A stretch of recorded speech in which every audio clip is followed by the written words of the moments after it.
Do you want to know how I broke my hip at 31 years old? This is part one. So let's do a little story time. I'm Ruth, I'm 31 years old, and I broke my hip, just the same as my 91-year-old grandma did. So I did that 3 weeks ago now. I was on holiday in Cornwall. I just come out of a 4.5-month admission in hospital. Just to put it into context, in 2026, this whole year, I've only been out of hospital for 5.5 weeks, nearly 6 weeks. So I came out of hospital on June the 12th or 13th it was. I had 2 days at home. And then we were in the car on the way to Cornwall. We've been to Cornwall so many times. We love the place. We know the place. It's just wonderful. It's accessible, well, not everywhere, but accessible-ish. And the villa and place we stay at is fully accessible. We know the beaches. We love that we go in July, so it's the lightest time of the year. We love the people, the surroundings, the peace and quiet. I can't go abroad because my illness is too severe. And when I've gone abroad, I've got medevaced twice. Not once, twice. That's another story time. But we had a brilliant first part of the holiday. I put some pictures and videos up. So over here we were going kayaking in the sea, and we also went out for lots of things to eat and drink. And no, I can't eat or drink, hence setting up my TPN to go into my heart here. But I love to taste drinks, which I drain out my drainage bag, and also I like to be around family and food still. We also went to see dolphins with wet wheels on the boat trip, which was incredible. Oh my gosh, I have so many videos and photos I need to show you all, but one thing at a time. We also went to Falmouth and did shopping, and I love it shopping and charity shops everywhere you go. And I'm a girlie who loves charity shops, and I can get a bargain no matter where I am. So we also just at home, reading a book, resting, just enjoying the peace and quiet. Time on social media doing videos, and also time off social media. I did a bit of Zumba on the balcony and walked Willow in the countryside, and see her running on the beaches and happy and running with everyone. Zoomies. So she didn't love the waves. She's not a big fan of horse, but waves come towards her. She was like, I want to be his mum, but I don't want to go to waves. I want to be his mum, but I don't want to be in waves. So cute and funny. And then about 10 days into the holiday, I had a phone call, and my grandma had broken her hip.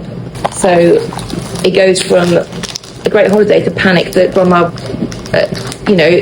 we heard she'd fallen down the stairs, and we're 5-6 hours away. So to cut a long story short, my mum's mum, drives all the way back to where we live, which is 5-6 hours, and we hope maybe it wasn't a break, but she's 91, and it was a break. Broken hip, and she was going into surgery within 24-48 hours because of her heart. It actually got delayed by 24 hours, which actually was a good thing so mum could meet them at the hospital. And grandma did go into surgery, and amazingly she did it awake with an epidural, and she got through it, and I couldn't be proud of her. So just me and Dad at home, and do some more alcohol because you never have too many. And my mum was down there obviously, and my uncle, my auntie, and me and my dad stayed in Cornwall. My brother was in Cornwall for a bit, but he had to go back to work. So me and Dad had a few days by ourselves, Dad, daughter things, and we made the most of it, and thank goodness grandma got through her surgery. And we FaceTimed and everything as much as we could. And then mum came back down, so we still had like 5 days left, so we wanted to make the most of it. And it's not just hard me being in hospital for 4.5 months, my parents also were there every single day, so they needed a break too.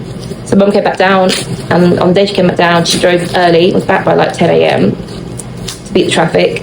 And so Dad said, why don't me and you go out, Ruth, and give mum some space so she can rest. She's been driving so much.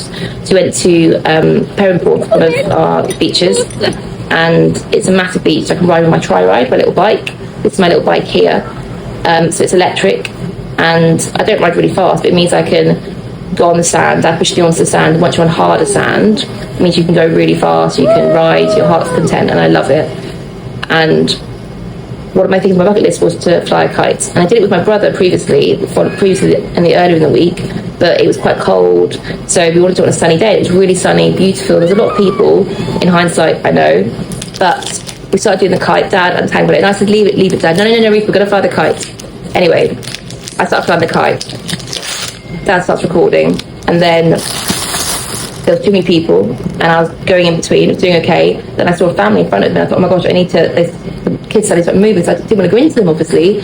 So I quickly swerved, But by swerving on a wheelchair with a bike like that, when you swerve too quickly, you know what's coming. I swerved quickly one way, then the other way, and then I just toppled over. I was actually only going, it's recorded on my trial, I was only going about 3 miles per hour, that was it. Like 3 or 4 miles per hour, that was it, or less. It was hardly anything. And as I toppled over, I fell onto the sand, the hard sand, but still sand, my left hip. I'm back for part 2. Right, do dinner. Got to focus on this because I'm exhausted, but if you want part 2, comment down below.